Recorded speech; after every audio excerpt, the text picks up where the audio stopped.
yang wajib kita syukuri dengan cara kan bulan Ramadan ini dengan sebaik-baiknya.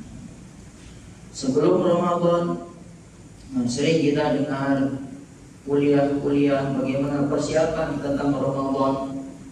Nanti Ramadan kita buat ini, kita buat ini. Ramadan ini pahalanya ditambah-tambah. Tadi baru saja kita dengar hadis yang dibaca bahwa sholat qiyamul lail yang kita kerjakan pada bulan Ramadan dengan iman dan ihtisab, maka ini menjadi asbab Allah gugurkan dosa-dosa kita yang telah lalu. Maka kita ingat lagi apa yang kita rencanakan, apa yang kita plan sebelum Ramadan ini. Jangan sampai kita hanya plan tanpa kita kerjakan sehingga nanti kita merugi. Dan ini juga pembuktian ini adalah bulan islah, bulan untuk perbaikan diri kita. Bulan di mana kita boleh betul-betul melihat seperti apa diri kita ini sebenarnya.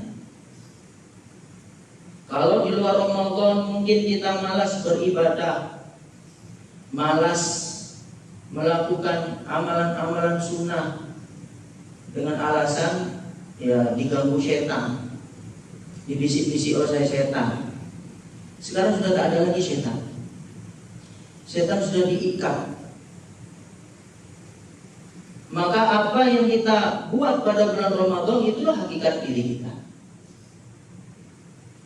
Kalau di Ramadan ini ternyata kita masih malas beribadah juga, jangan-jangan selama ini kita tak diganggu setan. Tapi memang diri kita sendiri yang sudah seperti itu. Jadi selama ini kita menuduh setan mengganggu kita. Maka bulan Ramadan ini kita mau melihat diri kita ini sebetulnya seperti apa. Kalau ternyata di bulan Ramadan Allah Subhanahu wa taala dan baginda Nabi Muhammad sudah memberitahu kepada kita fadilat-fadilat dalam beramal begitu banyak. Kemudian kita masih tak terkesan. Kita masih menganggap biasa-biasa saja, tak ada semangat berlomba-lomba di dalam beramal. Ini bahaya nih. Ini berbahaya. Karena ini pasti bukan bisikan setan, pasti karena nafsu diri kita sendiri. Di luar Ramadan jarang-jarang sholat berjamaah. Ramadan datang pun jarang-jarang pula sholat berjamaah. Berarti selama ini tak diganggu setan. Apatah lagi naudzubillah min dzalik. Di luar Ramadan sholat berjamaah, semangat. Ketika Ramadan tak sholat berjamaah di masjid, sholat di rumah. Ini perlu kita sentiasa muhasabah. Terkadang kita ini kalau tak muhasabah, kita melakukan benda yang sangat-sangat merugikan tanpa kita terasa. Terutama sholat maghrib. Di luar Ramadan, Masya Allah, masjid-masjid saya tengok itu ramai sholat maghrib berjamaah. Karena memang sudah selesai kerja, sudah balik, sudah mandi segala macam. Kemudian sholat maghrib, bahkan tak pulang, mendengar kuliah sampai isya.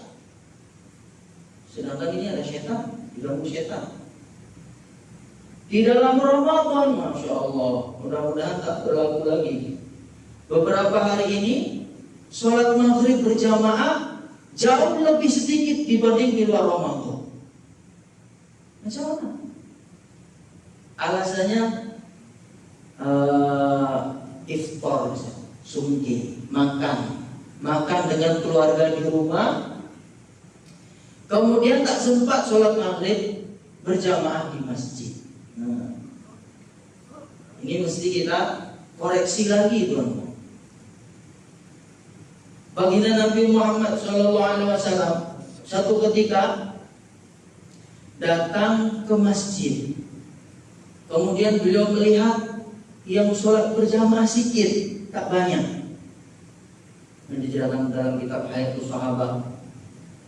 Maka baginda Nabi Muhammad SAW merasa kecewa, sedih. Maka beliau menyampaikan yang maknanya, sesungguhnya aku ingin memilih salah satu dari mereka yang hadir ini untuk jadi imam sholat. Kemudian mereka sholat berjamaah. Kemudian aku pergi ke rumah-rumah orang-orang yang sholat di rumah. Kemudian aku bakar rumah mereka beserta mereka sekali di dalamnya. Maksud sampai seperti itu baginda Nabi Muhammad SAW menunjukkan betapa beliau tidak ridho apabila ada orang sholat fardu ini di rumah. Nabi Muhammad SAW manusia yang paling sayang dengan kita. Azizun, laqad ja'akum rasulun min anfusikum azizun 'alaihi ma 'anittum harisun 'alaikum bil mu'minina raufur rahim. Sangat menyayangi kita. Beliau mengorbankan segala-galanya untuk kita. Mengorbankan harta, diri, waktu, kesenangan pribadi beliau demi untuk kita. Tak mungkin baginda Nabi SAW menghendaki keburukan untuk kita. Tak mungkin baginda Nabi SAW berlaku kejam terhadap umatnya. Semua yang dibuat oleh baginda Nabi, yang disabdakan oleh baginda Nabi, ini adalah wujud rahmat kasih sayang baginda Nabi kepada umatnya. Wa ma arsalnaka illa rahmatan lil alamin, kata Allah. Tidaklah Tuhan hantar engkau wahai Muhammad melainkan untuk rahmat kasih sayang seluruh alam. Lalu mengapa baginda Nabi sehingga mengatakan aku ingin membakar rumah orang-orang yang sholat di rumah tak berjamaah di masjid beserta dia berada di dalamnya sekali? Tentu saja tak dilakukan oleh baginda Nabi. Tak mungkin baginda melakukan itu. Tetapi dari hadis ini kita sebagai umatnya mestilah kita boleh membaca apa konteks dari sabda baginda Nabi Muhammad SAW. Menunjukkan betapa beliau tak ridho. Maka sekarang baginda Nabi Muhammad SAW sudah wafat, tetapi akhirnya mulakan Allah Subhanahu Wa Taala, amalan-amalan kita umat baginda Nabi Muhammad SAW ini masih sentiasa dihantarkan, ditunjukkan oleh Allah kepada baginda Nabi Muhammad SAW. Apabila kita beramal baik maka Nabi gembira. Apabila kita beramal buruk maka Nabi Muhammad SAW bersedih. Ketika baginda Nabi hidup melihat masjid kosong, sedikit yang berjamaah di masjid. Ketika beliau wafat sekarang pun seandainya masjid-masjid ini sedikit yang berjamaah, orang memilih sholat di rumah, beliau pun pasti bersedih. Hadirin yang dimuliakan Allah Subhanahu Wa Taala. Tapi Ustaz, macam mana untuk berbuka puasa? Tak boleh sekarang berbuka puasa makan di masjid. Jangan dimuliakan Allah Subhanahu Wa Taala, untuk berbuka itu tak perlu waktu lama. Persiapan setengah jam, 15 menit sebelum azan sudah siap untuk berangkat ke masjid. 10 menit berdoa di rumah dengan anak istri. Kemudian begitu azan, minum, makan secukupnya, berangkat ke masjid. Kita ini sekarang terkadang bukan seperti itu. Begitu azan, makan, minum, makan nasi sekali, sudah kenyang, nak ke tandas lagi, nak kemeh lagi, nak berak lagi, selesai dari tandas, sholat di masjid dah selesai, sholat di rumah. Seumpama kita tak sungguh di rumah pun, baginda Nabi Muhammad SAW tak akan marah. Tapi ketika kita tak berjamaah di masjid, Masya Allah. Sehingga ketika mendengar sabdaan baginda Nabi ini, Abdullah bin Umi Maktum ketakutan, karena beliau ini adalah sahabat yang buta, rumahnya jauh dari masjid. Antara ada rumah dengan masjid itu ada pokok-pokok kurma, pokok-pokok yang lainnya, sehingga susah beliau datang ke masjid. Dan beliau tak ada orang yang boleh membawa beliau untuk ke masjid. Setelah mendengar sabda baginda Nabi ini, yang baginda Nabi ingin membakar rumah orang-orang yang sholat berjamaah, yang tak sholat berjamaah di masjid, ketakutan beliau. Kemudian beliau terus syur menyampaikan kepada baginda Nabi, ya Rasulullah, ana dharir, saya orang yang buta ya Rasul. Dan rumah saya jauh dari masjid. Antara rumah saya dengan masjid itu banyak pokok-pokok berbahaya kalau saya berjalan.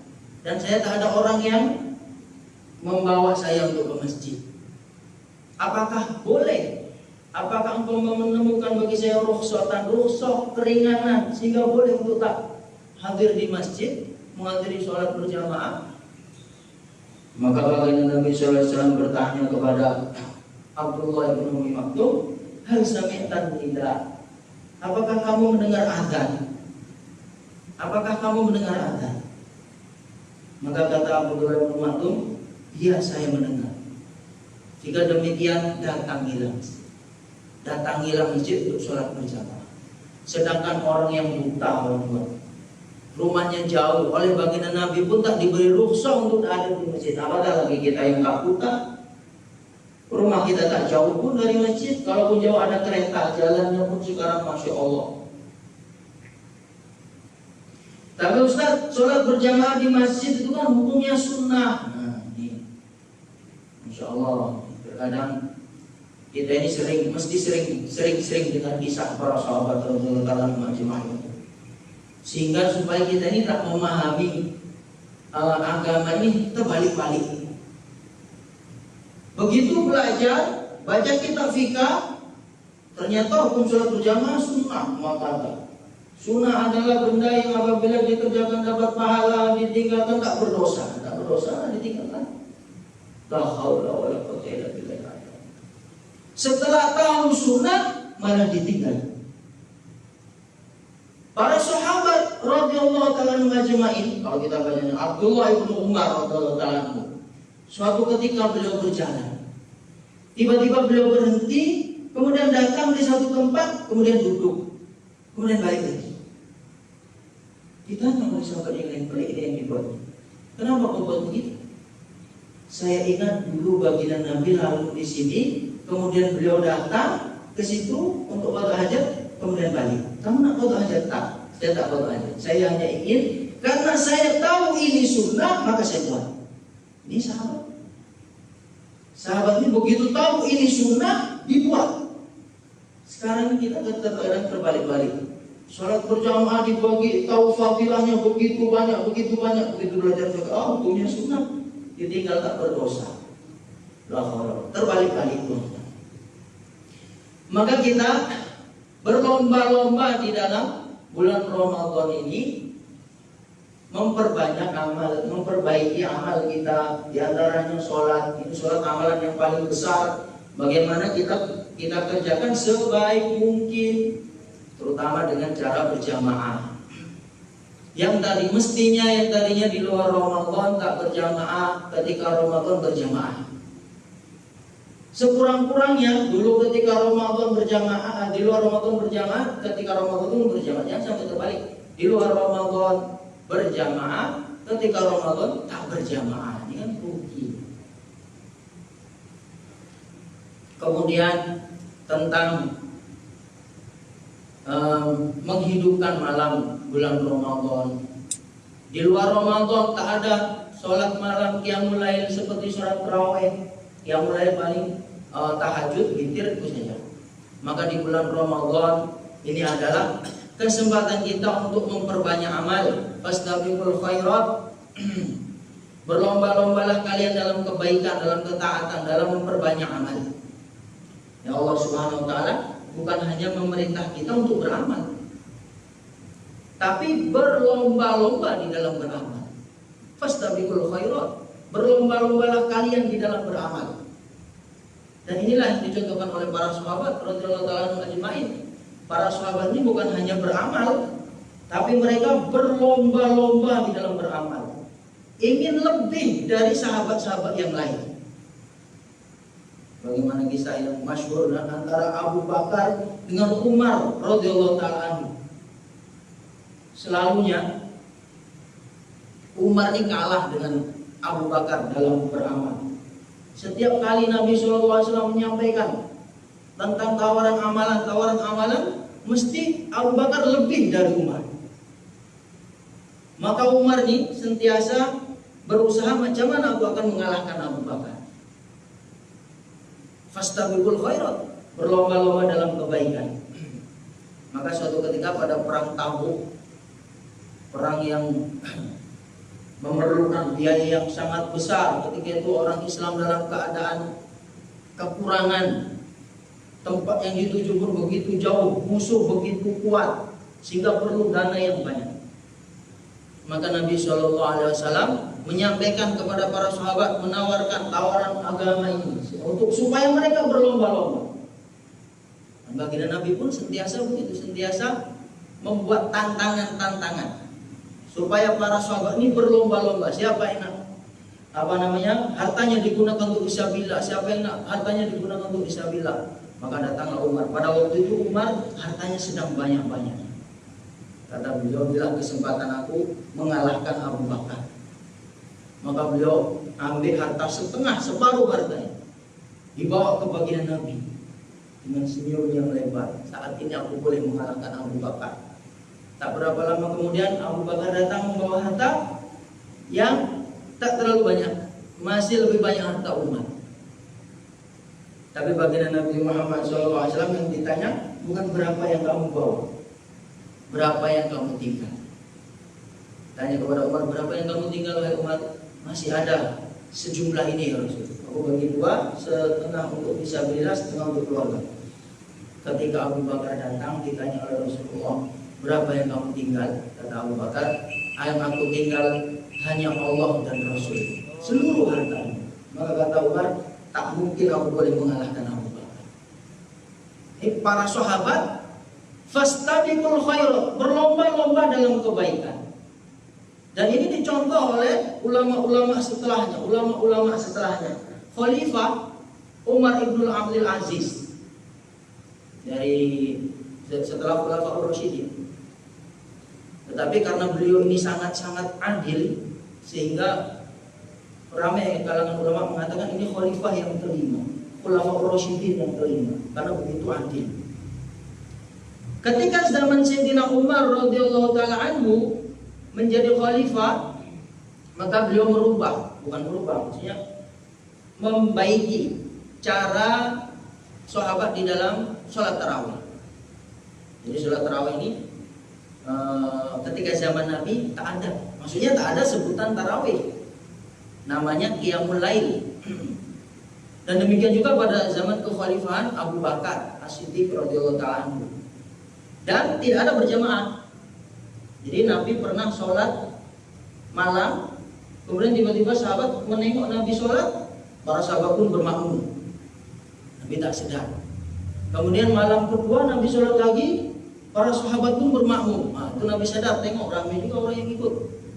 Maka malam ketiga para sahabat datang ingin sholat tarawih atau qiyamul lail bersama Nabi. Ditunggu. Nabi tak keluar dari biliknya. Maka keesokan hari baginda Nabi menyampaikan, semalam aku tak keluar, sengaja aku tak keluar. Aku khawatir sholat ini difardukan ke atas kalian dan kalian tak mampu. Karena memang perbuatan Nabi SAW ini adalah syariat. Ketika amalan itu dikerjakan terus menerus tanpa pernah ditinggal, maka hukumnya wajib. Karena sholat baginda Nabi pada waktu itu ada 3 riwayat. Riwayat pertama mengatakan apabila beliau qiyamul lail ini sholat sepanjang malam sehingga menjelang sahur baru selesai. Menjelang sahur dalam 1 jam, setengah jam sebelum sahur baru selesai. Riwayat yang lain mengatakan sholat sehingga pertengahan malam baru selesai. Kemudian riwayat yang satu lagi mengatakan beliau sholat qiyamul lail sehingga sepertiga malam yang awal. Sepertiga malam yang awal. Malam itu mulai dari maghrib sampai subuh. Kita maghrib jam 7, subuh jam 5, lebih kurang 10 jam. Sepertiganya 3 jam lebih. Jadi sekurang-kurangnya baginda Nabi sholat qiyamul lail itu 3 jam lebih. Kalau beliau istiqomah nanti diwajibkan, bagaimana nih? Umatnya tak sanggup, maka beliau tak keluar. Jadi zaman Nabi tak ada sholat qiyamul lail pada waktu Ramadan setiap malam selama bulan Ramadan berjamaah, tak ada. Dan seperti ini berlaku hingga zaman Abu Bakar As-Siddiq. Sehinggalah pada zaman Umar, awal-awal kekhalifahan Umar, dalam hal itu sahabat diceritakan, satu ketika Sayyidina Umar pada malam Ramadan melihat di Masjid Nabawi orang-orang sholat qiyamul lail, mengamalkan hadis tadi, man qama ramadhana imanan wa ihtisaban ghufira lahu ma taqaddama min dhanbi. Setengah orang sholat dua orang berjamaah di sana, setengah sholat sendirian di sini, setengah di sana, terpencar-pencar, tak cantik ditengok. Maka Umar pun membuat ijtihad. Aku berpendapat alangkah baiknya seumpama dipilih salah satu dari mereka yang hafal Al-Quran untuk menjadi imam sehingga semua bermakmum. Dan ditentukan rokaatnya 20 rokaat. Semenjak itulah sholat qiyamul lail berjamaah satu imam dan rokaatnya 20 rokaat. Kemudian pada malam berikutnya setelah ini ditetapkan oleh Sayyidina Umar, maka beliau datang lagi ke Masjid Nabawi melihat sholat berjamaah tarawih ini sudah berjamaah satu imam, nampak cantik, maka Umar mengatakan, ni'matul bid'ati hadhi. Ini adalah bid'ah yang paling nikmat. Ini ditulis dalam hadis. Lama panjang membahas tentang nikmatul bid'ah. Dikatakan bid'ah karena memang pada zaman Nabi tak pernah dibuat seperti ini. Zaman Abu Bakar pun tak pernah, hanya dibuat pada zaman Umar. Beliau berijtihad. Dan seluruh sahabat ijma' sepakat. Tak ada yang menentang. Semuanya ikut. Baginda Nabi SAW bersabda, la tajda'a mujtami'u ummati ala dhalalatin. Tak mungkin umatku ini berijma' atas kesesatan. Maknanya kalau sudah terjadi sepakat, semua sepakat, pasti itu benar. Dan ini para sahabat, kesepakatan para sahabat, orang-orang yang semuanya udul. Semenjak itulah sholat tarawih 20 rakaat. Karena 20 rakaat, maka mesti ada rehatnya. Zaman Sayyidina Umar 2 rakaat rehat, 2 rakaat rehat, 2 rakaat rehat. Kemudian ada riwayat lain ketika zaman Sayyidina Ali 4 rakaat rehat, 4 rakaat rehat. Karena banyak rehatnya dimulailah disebut dengan sholat tarawih. Sebelumnya bukan tarawih, sebelumnya qiyamul lailnya. Tapi ya sama saja sebetulnya, hanya beza nama. Nama qiyamul lail, sholat tarawih yang sama. Mengapa ditambah oleh Sayyidina Umar 20 rakaat? Kalau mengikut zaman Nabi, riwayat yang sampai ke kita sekarang ini, Nabi SAW kata Sayyidah Aisyah tak pernah sholat tarawih di sholat malam baik di dalam Ramadan atau luar Ramadan melebihi 11 rakaat. Sehingga kita mengartikan berarti 8 rakaat tarawih, kalau Ramadan 3 rakaat witir. Tetapi itu tadi seperti yang sampaikan, memang rakaatnya 11, tapi waktunya sekurang-kurangnya 3 jam lebih, sepertiga malam awal. Atau riwayat lain sampai pertengahan malam. Atau riwayat lain sampai menjelang sahur. Kalau dibuat seperti ini, umat tak sanggup. Maka Sayyidina Umar menentukan 1 rakaat lebih kurang 5 atau 6 ayat kemudian rukuk, supaya tak memberatkan. Tapi kalau dibuat seperti ini hanya 8 rakaat, sangat sedikit. Sedangkan ini bulan Ramadan, dianjurkan untuk memperbanyak ibadah. Maka meskipun rakaatnya pendek, dibuat agak banyak sedikit jadi 20 rakaat. Semua sahabat menerima, ijma'. Kembali ke fastabiqul khairat, Khalifah Umar bin Abdul Aziz. Ini berlaku sehingga zaman Utsman pun 20 rakaat, zaman Sayyidina Ali pun demikian, Muawiyah seterusnya, sehingga Umar bin Abdul Aziz yang beliau dikatakan Khulafaur Rasyidin yang kelima. Fastabiqul khairat, beliau berijtihad lagi. Pada zaman Sayyidina Umar, sahabat-sahabat ketika di Mekah dibuat sholat tarawih 20 rakaat, itu bukan mereka di Mekah, sholatnya dekat dengan Ka'bah. Setiap 4 rakaat rehatnya mereka gunakan untuk tawaf. Dan tawaf ini kata baginda Nabi adalah sholat. At-tawafu sholatun kata Nabi. Tawaf itu adalah sholat. Hanya saja ketika tawaf kita boleh berbicara, kalau sholat kita tak boleh. Setelah tawaf mereka sholat sunat tawaf. Sholat sunat tawaf 2 rakaat dengan tawaf. Mana yang 4 rakaat? Setiap rehat 20 rakaat, 4 4 rakaat rehat, ada 4 kali rehat. 4 kali rehat, 1 kali rehat, itu kira 4 rakaat, 16 rakaat. 20 rakaat ditambah 16 rakaat, maka Umar bin Abdul Aziz membuat ijtihad untuk yang di Madinah sholat tarawihnya 36 rakaat, tak mau kalah. Fastabiqul khairat. Berlomba-lomba karena memang ini bulan Ramadan, bulan di mana kita diperintah oleh baginda Nabi untuk memperbanyak amal. Kemudian ya ulama-ulama aimatul madzhab, ulama-ulama mazhab 4 itu menetapkan, memilih, karena ada 3 8 rakaat tapi 3 jam lebih, atau 20 rakaat ikut Sayyidina Umar, atau 36 rakaat ikut Umar bin Abdul Aziz. Maka ulama-ulama 4 mazhab ini memilih yang pertengahan supaya tak memberatkan, juga supaya tak terlalu sedikit. Maka di 4 mazhab ini sepakat sholat tarawih itu 20 rakaat. 20 rakaat dikerjakan dengan bacaan yang tak terlalu panjang. Tapi Ustaz, sekarang ini kan hanya dibatasi sampai jam 10. Dulu awal-awal ketika diputuskan seperti itu, saya ingat, wah, ini alamat di seluruh masjid akan hanya 8 rakaat. Dan benar, ramai masjid lama, sehingga saya mengantar adik saya ke madrasah, kemudian sholat di Masjid At-Taqwa.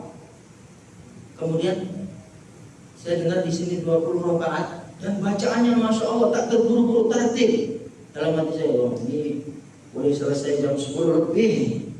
Begitu selesai 20 rakaat plus witir plus doa semua, saya tengok 9:57. Tak ada alasan sebetulnya untuk mengurangi 8 rakaat. Tapi macam mana nanti tadarus? Tadarus tak mesti malam. Tadarus pagi ini pun boleh. Sholat tarawih pagi tak boleh. Mana ada sholat tarawih pagi? Tadarus lepas zuhur pun boleh. Tapi Ustaz, hadis yang kuat itu 8 rakaat Ustaz, sahih. Oke, bagus ikut Nabi SAW. Tapi jangan setengah-setengah. Untuk jumlah rakaat ikut Nabi, untuk panjangnya ikut Sayyidina Umar. Gimana?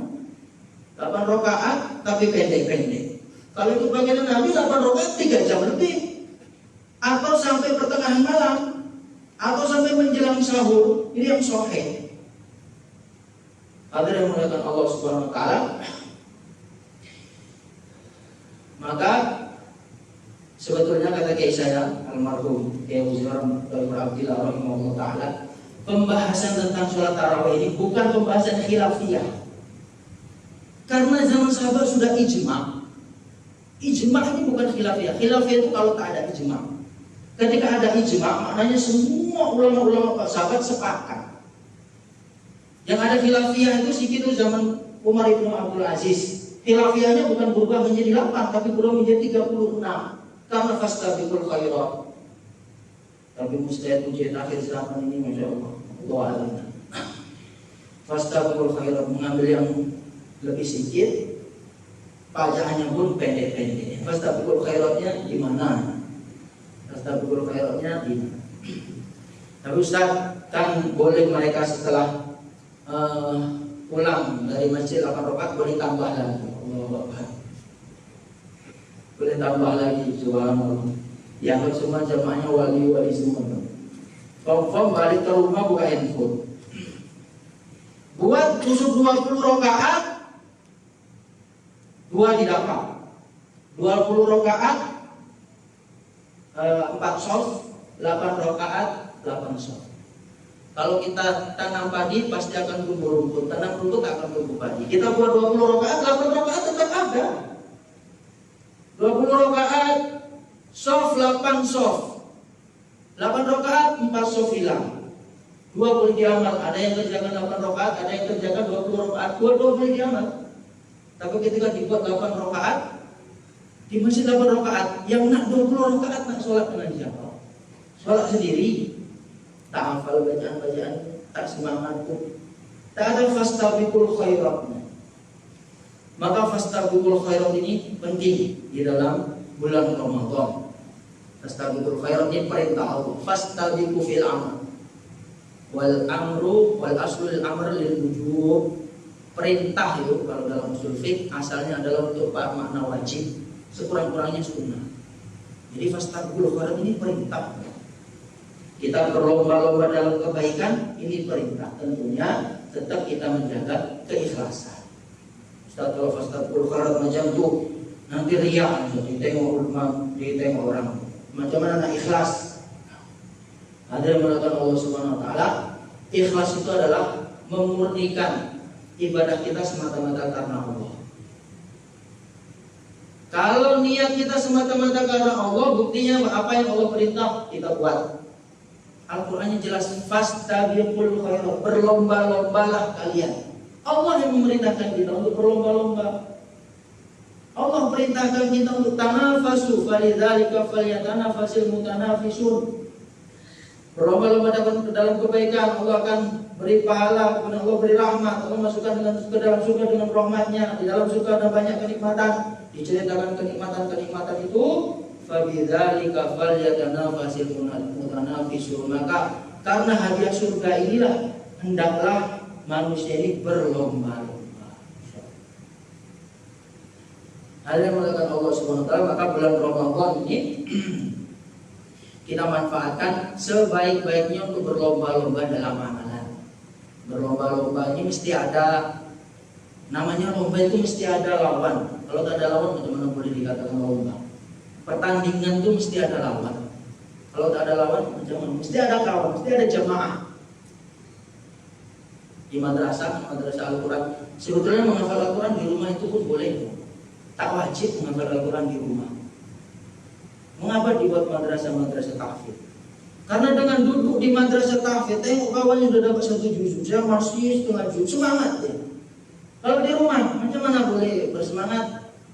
Datang malasnya adalah malas, tak nak belajar. Tapi begitu duduk di madrasah tahfidz, misalkan untuk menghafal Al-Quran, ketika dia malas, tengok kawannya sudah selesai 1 juz, 2 juz, ada rasa. Memang seperti itu manusia ini, Allah beri nafsu. Nah, nafsu inilah kita arahkan untuk ke arah kebaikan, bukan dihilangkan, bukan dimatikan. Nah, inilah termasuk hikmah besar adanya puasa, yaitu untuk menundukkan nafsu kita, bukan membunuh. Nafsu itu yang diri kita ini, teman-teman. Kalau dibunuh mati, bunuh diri, masuk neraka. Tapi ditundukkan. Allah beri nafsu ini senantiasa memerintah keburukan. Syahwat, cinta dunia, cinta kemasyhuran, cinta harta dan lain sebagainya, cinta kemasyhuran. Allah beri itu semua karena ada manfaatnya. Tetapi kalau diikuti nanti akan membuat mudharat. Maka Allah beri nafsu dan Allah perintah untuk melawan nafsu itu. Berlomba-lomba ini mesti ada nafsu. Kalau tak ada nafsu mana boleh berlomba-lomba. Malaikat ada cerita berlomba-lomba. Malaikat diberi fadilah begini, fadilah kita akan semangat, mereka tak ada nafsu. Itulah mengapa dalam Al-Quran, dalam hadis diberi fadilat. Kalau kamu sholat subuh, sholat qobliyah subuh 2 rakaat lebih baik daripada dunia beserta isinya. Karena Allah tahu manusia ini cinta dunia. Allah yang menciptakan manusia, nafsunya diberi cinta dunia. Supaya cinta dunia ini ke arah yang baik, maka Allah beri fadilat. 2 rakaat qobliyah subuh lebih baik daripada dunia beserta isinya, supaya kita semangat. Supaya kita semangat beramal daripada mengejar dunia yang kemudian nanti kita tinggal cari dunia, kumpul dunia. Begitu terkumpul dunia, meninggal dunia. Lebih baik kecintaan kepada dunia ini diarahkan kecintaan kepada akhirat. Kata Allah, 2 rakaat qobliyah subuh lebih baik daripada dunia beserta isinya, supaya kita semangat. Qiyamul lail menghapuskan dosa-dosa yang telah lalu supaya kita semangat. Kemudian iktikaf, 1 malam iktikaf, maka Allah jauhkan dari neraka 3 parit. 1 parit jalannya antara langit dan bumi, supaya kita semangat.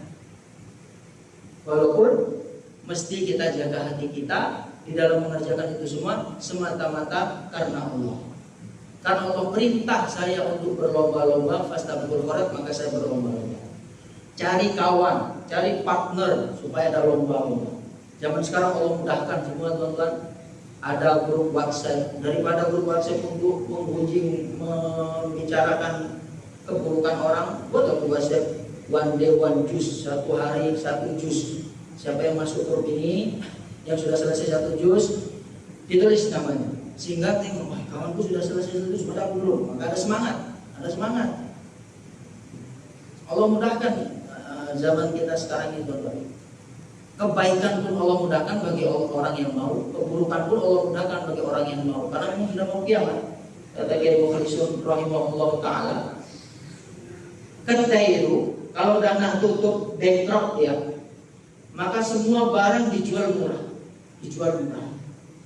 Yang tadinya mahal jadi murah. Dunia ini sudah mau tutup, sudah mau kiamat, maka semua dijual murah. Yang nak berbuat buruk, keburukan mudah. Yang nak berbuat baik, kebaikan mudah. Mana kita pilih? Kita gunakan kemudahan-kemudahan yang ada ini untuk kebaikan. Kita manfaatkan kemudahan-kemudahan ini untuk meningkatkan amalan kita supaya semakin dekat dengan Allah, ataukah tidak? Membuat buruk dengan sekurang-kurangnya dengan istri. Bagus, istri kita ini masya Allah hari-hari bersama kita. Kita ini sebagai imam, tulis baca Al-Quran bulan Ramadan. Setiap selesai tujuh tulis saya sekian, istri sekian, saya sekian, sehingga nanti ada fastabiqul khairat. Falidzalika falyatanafasil mutanafisun. Atau dengan kawan-kawan, sehingga kita melalui Ramadan kita dengan sebaik-baiknya. Seperti yang sampaikan tadi, kita tak tahu Ramadan ini apakah Ramadan yang terakhir ataukah Allah, dan kita tak tahu. Mungkinkah Ramadan yang akan datang kita akan menjumpai Ramadan lagi, ataukah ini Ramadan terakhir kita tak tahu. Maka karena ajal ini bila masa datangnya kita tak tahu, maka setiap beramal mesti kita beramal dengan sebaik-baiknya. Mungkin itu saja yang bisa saya sampaikan. Semoga ada manfaatnya. Benar semata-mata datang dari Allah. Salah dan khilaf, mohon maaf, mohon ikhlas. Untuk seluruh majelis, kita tutup dengan tasbih istighfar. Subhanallah rabbana wa bihamdika, asyhadu an la ilaha illa anta, astaghfiruka wa atubu ilaik. Assalamualaikum warahmatullahi wabarakatuh. Waalaikumsalam.